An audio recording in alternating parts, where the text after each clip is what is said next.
오늘 소개드릴 논문은 Fast Core Scheduling with User Space Process Abstraction이라는 논문입니다. 이 논문은 SOSP 24에 발표되었고, 현재 CPU는 좀 메이저 보틀넥이 되어가고 있습니다. 그 이유는 이제 물리적인 한계로 인해서 CPU의 성능 향상이 좀 어렵게 됨에 따라 다른 이제 스토리지나 네트워크 등의 디바이스들이 성능 향상이 더 커져서 상대적으로 CPU가 더 보틀넥이 되고 있는 상황입니다. 그렇기 때문에 이런 상황에서 CPU 리소스를 좀 절약하는 것이 중요한 상황이 되었습니다. 특히 정말 작은 퍼센트의 CPU 사용량을 좀 늘리기만 해도 몇백만 달러의 그런 비용을 아낄 수 있게 됩니다. CPU를 좀 잘 사용하기 위해서는 코어 리올로케이션을 잘 해야 하는데요.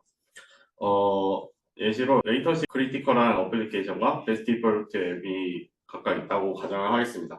레이턴시 크리티컬한 앱에서 자기의 태스크를 마치고 코어가 이제 아이들린 상태가 된다면은 이 코어는 이 베스트 디폴트 앱에 넘겨줘야지 CPU를 좀 더 잘 활용할 수 있게 될 것입니다. 그렇지만 이렇게 CPU가 아이들 상태가 된다고 바로 이 베스트 디폴트 앱에 넘겨주는 것은 사실 굉장히 어려운 과정인데요. 왜냐하면은 이 LC 앱이 굉장히 마이크로 세컨드 단위의 보통 서비스 레벨 오브젝티브 요구하기 때문에 굉장히 빠르게 응답을 해야 합니다. 그러기 위해서는 사실 코어를 가지고 있다가 리퀘스트가 올 때 바로바로 처리하게 되기 때문에 보통은 그런 식으로 구현이 되는 경우가 많습니다. 그렇지만 만약에 이 LC 앱의 코어가 아이들이 된 상태에서 이 B 앱에 넘겨주게 된다면은 전체적으로 이 CPU의 유틸라이제이션을 좀 높일 수가 있게 됩니다. 만약 이 상황에서 새로운 리퀘스트가 LC 앱에 들어오게 된다면은 그 즉시 바로 이 코어를 다시 LC 앱에 넘겨줘야 하게 될 겁니다. 코어를 리얼로케이션하는 코스트가 문제가 되고 있는 상황입니다. 네, 그래서 이렇게 LC 앱에서 코어를 쓰지 않을 때는 B 앱으로 넘겨주고, 그리고 요청이 새로 들어오면 LC 앱으로 다시 넘겨주는 이런 것을 좀 빠르게 하기 위한 연구들이 여러 개가 있었습니다. 네, 첫 번째로 소개드릴 연구는 셰난고라고 하는 연구인데요. 이 연구는 코어들을 컨제스천을 최소화하면서 최대한 적은 개수만의 어플리케이션을 위해 배정을 하려고 노력하는 그런 시스템입니다. 셰난고에서 컨제스천이 발생하는 것은 Q 딜레이를 감지를 해서 만약 Q의 딜레이를 측정했을 때 이 Q에는 지금 컨제스천이 발생했다 하면은 다른 아이들 코어가 있을 때는 그 월크를 스틸링해서 대신 처리하거나 아니면은 모두 포화된 상태에 되는 코어를 늘리는 식으로 동작을 하게 됩니다. 셰난고 같은 경우에는 코어 리얼로케이션을 위해서 이제 코어에 신호를 보낼 때 시그널 기반으로 통신하기도 하고, 또한 이 네트워크 패킷을 처리하는 것과 스케줄링을 하나의 코어에서 같이 하기 때문에 좀 성능이 떨어지는 단점이 있었습니다. 파크네라고 하는 연구가 있었는데요. 이 연구는 유저 스페이스 상에서 코어를 좀 인지를 시켜서 원래 같은 경우에는 커널이 코어를 이제 할당해주고 하는데 이 연구 같은 경우에선 유저가 이 코어를 직접적으로 받을 수 있게 만들었습니다. 그래서 조금 더 효율적인 CPU 관리를 할 수 있게 만드는 건데요. 연구에서는 이 코어를 어떻게 써야 하고 그런 것에 대한 제시가 없다는 그런 점이 한계가 있습니다. 네, 마지막으로는 칼라단이라는 연구가 있었는데요. 이 연구는 마찬가지로 셰난고처럼 컨제스천을 감지해서 코어를 재할당하는 식의 시스템입니다. 이 칼라단은 셰난고 위에 빌드가 된 시스템이기 때문에 대부분의 요소는 셰난고와 비슷하기도 하지만 이전에 셰난고에서 컨제스천을 감지할 때는 Q의 딜레이만을 활용했던 반면 이 칼라단에서는 LLC 미스나 아니면 메모리 밴드위스 같은 것을 다 종합을 해서 이 코어에 현재 컨제스션이 생겼다 이런 것을 감지를 합니다. 만약 그런 컨제스션이 감지가 되었다면 코어를 좀 다시 리얼로케이션을 해서 컨제스션을 줄이는 식으로 동작을 하게 됩니다. 칼라단은 마찬가지로 셰난고 위에서 연구가 되었기 때문에 시그널 기반의 통신을 합니다. 시그널 기반의 통신을 하게 되면 유저 공간에 있다가 커널로 트랩되고 다시 유저 공간으로 올라가고 이런 식의 비용이 굉장히 많이 듭니다. 그래서 칼라다는 코어를 리얼로케이션 할 때 어떤 코어에 컨젝션이 생겼다고 바로 리얼로케이션에 들어가는 것이 아니라 잠시 한 2 마이크로 세컨드 정도 기다렸다가 만약 그 정도 기다렸는데도 리퀘스트가 들어오지 않다면 그제서야 월크 스틸링을 하거나 코어 리얼로케이션을 해서 밸런스를 조절하는 식으로 되어 있습니다. 그거는 제가 힘든 일 아니냐? 이 리퀘스트에 처리하다가 발생한 LLC 개수를 내가 체크해야 되는데 네. 그게 저도 이 칼라단을 좀 제대로 읽어보지 못해가지고 정확히 이걸 어떻게 하는지는 네, 이런 상황 속에서 유프로세스는 이 논문에서 제시하는 것은 이 CPU의 효율을 좀 높이고자 하는데 초점이 맞춰져 있습니다. 이전 연구들에서 문제가 되었던 코어 리얼로케이션 비용이라든지 이런 것을 좀 줄여서 목표를 달성하고자 합니다. 시그널을 쓰기 때문에 드는 비용이 있습니다. 그게 한 대략 2.3 마이크로 세컨드 정도였던 걸로 기억하는데 칼라단에서는 이제 10 마이크로 세컨드마다 코어 리얼로케이션을 결정을 하게 됩니다. 근데 이렇게 짧은 시간 사이에서 리얼로케이션을 하게 되면 2 마이크로 세컨드지만 이 10 마이크로 세컨드 사이에서는 굉장히 큰 포션이잖아요. 그래서 그런 것 때문에 좀 기존 연구들에서는 이 비용을 고려를 해서 스케줄링 정책을 좀 보수적으로 잡게 됩니다. 그런 상황이면 안 한다. 네, 그런 상황이면 조금 기다려보자 이런 식으로 되어 있습니다. 기다렸다가 만약에 그 사이에 그냥 새로운 리퀘스트가 들어오면 그거부터 먼저 처리하고 일정 시간이 지났는데도 새로운 리퀘스트가 들어오지 않았다면 그때서야 이제 리얼로케이션을 해서 태스크를 계속 돌리게 됩니다. 네, 그 2.5 정도의 그거를 날리고 좀 더 효율적인 스케줄링 폴리시를 적용해서 CPU 효율을 끌어올리고자 하는 게 목표인 것 같습니다. 리얼로케이션에 드는 오버헤드가 크기 때문에 이거를 줄이고자 합니다. 이 U 프로세스에선. 여기서는 이걸 어떻게 달성을 했느냐면은 모든 프로세스가 같은 주소 공간을 보게 하는 그런 방식을 사용을 했습니다. 그 이유가 2.5 마이크로 세컨드에 숨겨져 있던 오버헤드가 다 여기서 기인했기 때문에 이거를 이렇게 하겠다라는 얘기를 좀 하고 있는 것 같은데 결국은 컨텍스트 스위치 오버헤드가 주는 그 오버헤드를 날리기 위해서 same address space에다 묻겠다는 얘기잖아. 네, 맞습니다.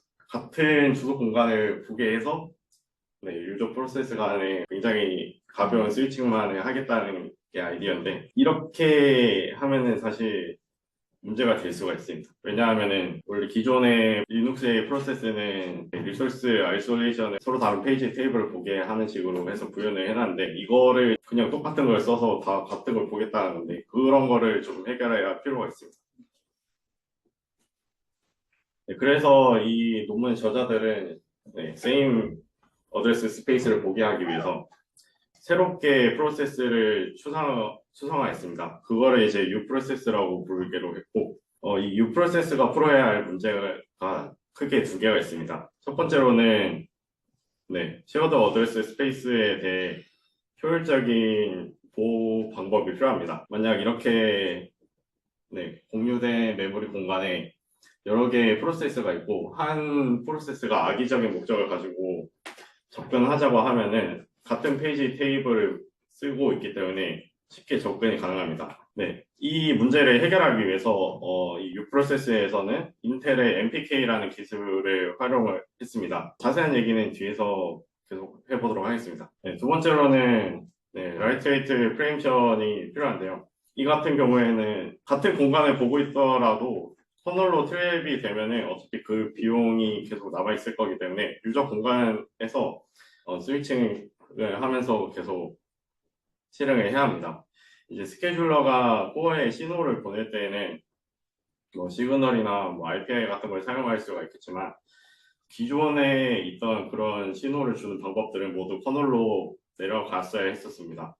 그러나 이제 인텔에서 제공하는 유저 인터럽트라는 기능을 사용하기 때문에 유저 스페이스에서 그 인터럽트를 처리할 수 있게 됩니다.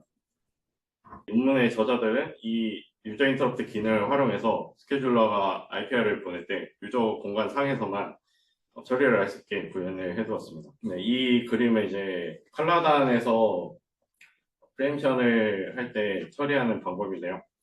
보시다시피 시그널을 사용하기 때문에 유저와 커널 사이를 굉장히 많이 오가고 있는 걸 알 수 있습니다. 이제 유저 인터럽트를 사용하게 되면은 이런 식으로 1 마이크로 세컨드도 안 되는 굉장히 빠른 시간 내에서 빠르게 처리가 가능하게 됩니다. 유저 인터럽트 기능이 사실 인텔에서 커널 패치를 포기해가지고 포기했는데 앞으로 계속 쓰네? 연구에서 계속 쓸지는 사실 잘 모르겠습니다. 이제 이 U 프로세스의 좀 전체적인 아키텍처를 살펴보겠습니다. 먼저 U 프로세스는 크게 이제 스케줄러와 매니저 그리고 쉐어드 메모리 어드레스 스페이스 이 세 개로 구성이 됩니다. 네, 스케줄러는 아까 말씀드린 것처럼 프리엠션을 유저 인터럽트를 기반으로 해서 수행을 하게 됩니다. 스케줄러의 어떤 폴리시를 가지고 이걸 결정을 하는지는 좀 뒤에서 다루도록 하겠습니다.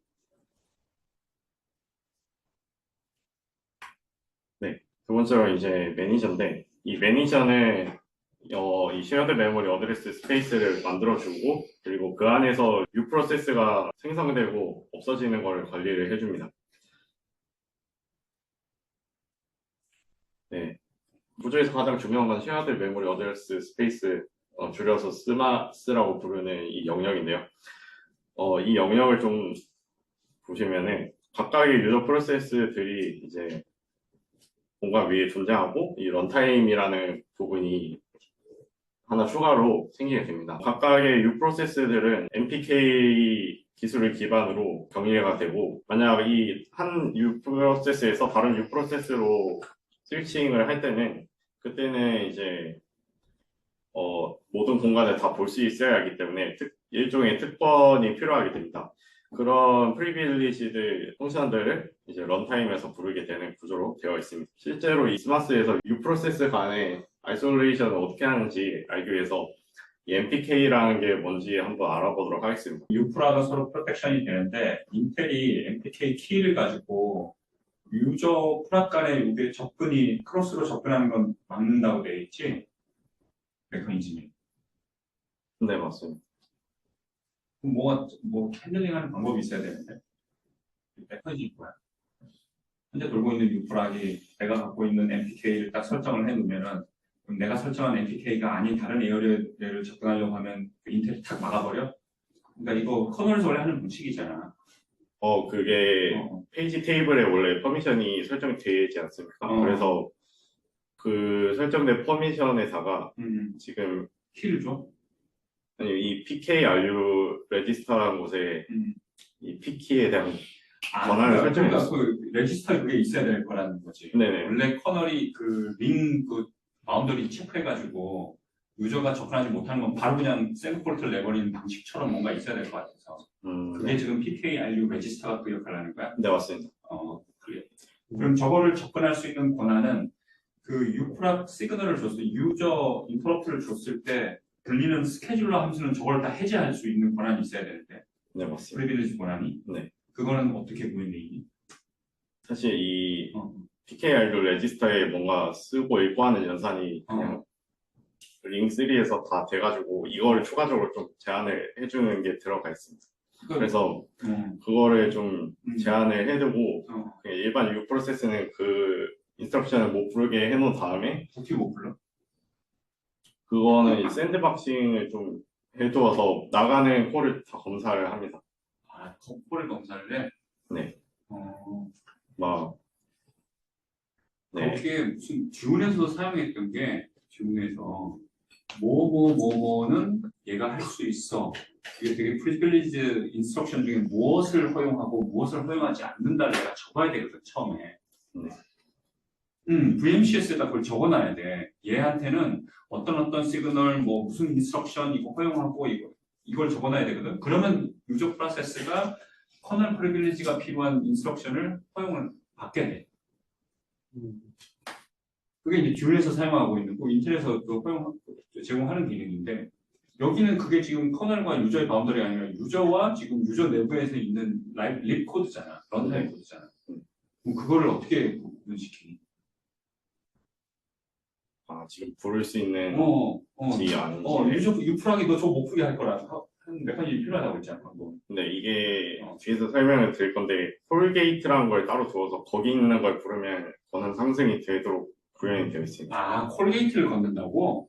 네, 콜게이트를? 콜게이트라는 영역인데 그 영역은 모든 프로세스가 다 볼 수 있고 어, 일종의 시스템 콜 같은 느낌으로 어, 그거를 건너가서 어. 권한 상승이 된 다음에 프리빌리지드 펑션들을 수행하고 다시 내려오는 식으로 되어 있습니다. 내가 다양한 지금 유프락이 있는데 그 중에서 서로 교체를 할 거 아니야. 네. 애들 스페이스가 다른데 막 걔네 교체하고 막 돌릴 수 있을 거 아니야. 네. 그렇지? 네네. 그러면 이 스케줄러 펑션과 나머지 유프락 간에는 권한이 달라야 되거든. 그 권한 상승을 하는 곳이 어디야? 그러면 그 유저 인터럽트 핸들러 코드는 그러면 저 PKRU 레지스터를 항상 호출할 수 있도록 허용하게 그렇게 짜놨어? 네, 그렇게 되어 있습니다. 이 기술 같은 경우에는 페이지를 16개의 그룹으로 나눌 수가 있습니다. 그리고 그 16개의 그룹에다가 각각 권한을 설정해가지고 좀 더 추가적인 퍼미션 제약을 걸 수 있는 형태로 되어 있습니다. 네, 이렇게 레지스터를 보시게 되면은 각각 2비트가 하나의 그룹에 대한 권한을 설정하는데 이걸 좀 보기 쉽게 바꿔보면은 이런 식으로 표현을 할 수 있겠습니다. 그리고 여기에 페이지 테이블이 있을 때 페이지마다 각각 설정된 퍼미션이 있습니다. 퍼미션에다가 지금 현재 설정된 PK에 해당하는 PKRU 위에 있는 그 퍼미션을 더해가지고 추가적인 제약을 걸어서 접근을 제어를 합니다. 네, 이 0번 PK 그룹에 대한 것을 보시면은 120번 페이지 같은 경우에 퍼미션이 리드 라이트로 설정되어 있음에도 지금 PKR 레지스터의 0번에 리드 온리로 되어 있기 때문에 이 퍼미션 제약이 추가적으로 들어가서 최종적으로 접근할 수 있는 권한은 그냥 리드 온리가 되는 식으로 동작을 합니다. 마찬가지로 1번 PK 그룹 같은 경우에 이제 235번 페이지를 보시면은 퍼미션이 아무것도 설정이 되어 있지 않습니다. 이 경우에는 이게 추가적인 제약을 거는 거지 제약을 풀어주는 게 아니라서 그대로 권한이 없게 됩니다. 이런 식으로 인텔 MPK 기술이 동작합니다.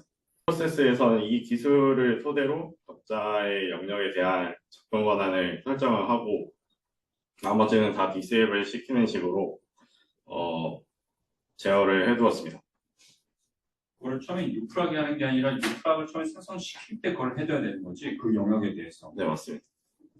프로그램 로더라고 불리는 로더가 컴포넌트가 해줍니다. 하나의 그룹이 그냥 하나의 프로세스가 접근할 수 있는 그런 페이지라고 생각을 하시면 될 것 같습니다. 네, 맞습니다. 그룹 아이디가 유프락으로 매핑된다. 1대1로. 네, 1대1로 매핑이 됩니다. 그래서 이렇게 4비트를 쓰는 구조이기 때문에 16가지밖에 저장이 안 돼서 이 U 프로세스 개수가 13개로 제한이 되어 있습니다. 나머지 3개는 다른 용도로 쓰기 위해서 존재하고 유프락 내에서 스레드 생성되는 건 괜찮아요? 그거는 괜찮습니다. 그건 괜찮고. 네, 그래서 그룹과 U 프로세스가 1대1로 대응이 되기 때문에 프로세스 개수에는 제약이 걸리는 형태입니다. 네. 아까 말씀드린 것처럼 이 PKRU의 뭔가 읽기 하는 연산은 링3에서 이루어지기 때문에 제약을 받지 않고 공격자가 원하면 값을 바꿔서 아무 페이지나 다 볼 수 있게 됩니다. 그래서 이거를 제약하기 위해서 MPK 기술이 이런 아이솔레이션을 위해서 나온 기술은 아니라고 합니다. 이 U 프로세스처럼 이렇게 아이솔레이션을 목적으로 할 때 샌드박싱에서 그런 보안 목적으로 쓸 수 있는 솔루션들이 몇 개가 나와 있습니다. 그래서 그런 솔루션에 기반을 해서 여기다가 nmap과 nprotect 같은 메모리와 관련된 시스템 콜을 추가적으로 제한을 하는 형태로 구현이 되어 있습니다. 그래서 U 프로세스가 write PKRU 같은 인스트럭션을 부르면은 알아서 차단이 되게 됩니다. 이 MPK를 적용해서 스마스된 아이솔레이션을 실현할 수 있습니다. 이 A U 프로세스가 보는 영역은 지금 파란색인 영역과 여기 폴게이트와 메시지 파이프라는 영역만 보이게 됩니다. 나머지 부분은 PKRU 레지스터의 설정 때문에 보이지 않는 형태입니다. 여기서 프리빌리지드 영역 좀 자세히 살펴보도록 하겠습니다. 네, 이 프리빌리지드 영역을 나중에 컨텍스트 스위치를 할 때 필요하거나 아니면은 메모리 관리라든지 힙 메모리 관리 같은 것을 여기서 해줘야 하기 때문에 그런 인스트럭션을 펑션들을 부르기 위해서 존재하는 영역입니다. 여기서 콜게이트는 일종의 시스템 콜 같은 것으로 작동을 합니다. 콜게이트를 실행을 시키면은 권한 상승이 되어서 런타임에 함수를 실행을 시킬 수 있고 그 다음에 다시 권한이 내려가서 돌아가는 형태로 구현이 되어 있습니다. 메시지 파이프는 런타임에서 유프로세스에게 보여줘야만 하는 정보를 보여주기 위해 존재하는 영역입니다. 예를 들어서 CPU 코어가 어떤 어드레스 매핑 관계라든지 그런 정보들을 메시지 파이프에 리드온리로 적히게 됩니다. 그래서 이 콜게이트를 통해서 런타임 함수가 불리는 과정을 한번 살펴보도록 하겠습니다. 먼저 이 런타임의 함수를 실행시키기 위해서 권한 상승을 끌어내야 합니다. 그 권한 상승은 pkrU 레지스터에 런타임 키를 쓰면 됩니다. 이렇게 write pkrU 인스트럭션으로 레지스터 값을 바꿔 권한 상승을 만들어냅니다. 그 다음에는 권한 상승이 되었으니 이제 프리빌리지드 펑션을 부르면 됩니다. 이제 여기 보시면은 move 인스트럭션을 통해서 현재 유프로세스의 스택 포인터를 저장을 해둔 다음에 런타임의 스택 포인터로 바꾸게 됩니다. 그런 이후에 이제 함수를 불러서 프리빌리지드 펑션을 실행을 시켜줍니다. 이렇게 스택을 구분해 놓은 이유는 스택 오버플로우로 리턴 어드레스를 조작하는 공격을 막기 위해서 따로 안전하게 스택을 분리해 놨다고 합니다. 그렇다고 이제 이 펑션을 마음대로 부르게 되면 문제가 생길 수 있는데 이 펑션을 만약에 공유 가능한 라이브러리에 이제 논스태틱한 펑션을 부르게 될 경우에는 procedural linkage table이라는 것을 참조를 하게 됩니다. 이 테이블을 참조를 해서 실제 함수가 위치한 주소를 알아내 거기로 점프를 띄워서 구조로 되어 있습니다. 만약 공격자가 이 엔트리를 악의적으로 자신의 것으로 바꾸게 된다면 공격자는 임의로 권한 상승이 된 채로 임의의 코드를 다 실행할 수 있게 됩니다. 유프로세스에서 이걸 해결한 방법은 메시지 파이프에 이 프리빌리지드 펑션들을 모두 펑션들에 대한 포인트 벡터를 다 등록을 해두고 그것만을 사용할 수 있게 제한해두고 이 문제를 해결을 합니다. 이제 프리빌리지드 펑션을 수행을 했으니 다시 유저의 레벨로 돌아와야 해서 다시 pkrU를 리셋을 하고 스택도 자기 것으로 갈아 끼웁니다. 이상하게 볼 수 있지만 다음 단계에서 이 pkrU 값이 변조되었는지를 체크를 하는데요. 이유는 13번 라인으로 바로 점프를 해가지고 이 write pkrU 인스트럭션을 임의로 실행할 수 있기 때문입니다. write pkrU 인스트럭션의 인풋은 EAX 레지스터입니다. 그 EAX 레지스터에 임의로 공격자가 아무 원하는 값을 설정한 이후에 13번 라인으로 점프를 하게 되면 권한 상승을 이끌어낼 수가 있습니다. 그렇기 때문에 이런 공격을 막기 위해서 마지막으로 다시 한번 변조가 되었는지 체크를 하고 런타임 함수의 콜을 끝나게 됩니다. 콜 게이트를 통해서 컨텍스트 스위치를 할 수 있게 되고 넷워크 스위치를 한다 이거지? 네, 그렇습니다. 이건 이전에 설명을 드린 내용이기 때문에 그냥 넘어가도록 하겠습니다. 그리고 교수님께서 궁금해 하셔서 실제로 유저 스페이스에서 컨텍스트 스위치를 하는 코드를 가져왔는데 이거는 유프로세스 코드가 아니고 스카이롭스라고 하는 또 다른 유저 인터럽트를 쓰는 시스템에서 가져온 코드입니다. 그때 지난번 발표 때? 칼리의 값을 저장을 해놓고 현재 스택 포인터를 저장을 합니다. 그 다음에 이 58번 줄에서 다음 스택 포인터를 업데이트를 하고 이 리턴 인스트럭션을 통해서 EIP 값을 업데이트해서 다음 컨텍스트로 넘어가는 식으로 되어 있습니다. 이게 유저 스레드 간의 스위칭인데 이 코드가 거의 전부입니다. 사실 이거 준비할 때 커널의 스위치 코드도 한번 봤었는데 전혀 이해를 하지 못해가지고 넣진 않았지만 이것보다 훨씬 많은 과정이 더 들어갑니다. 여기서 세이버 리스토어 할 때 리스토어는 어디서부터 리스토어를 풀어가지고 텍스트 스테이트 리스토어 폴리라고 있는데 이게 뭐가 지금 바뀐 순간에 저장됐던 프레임을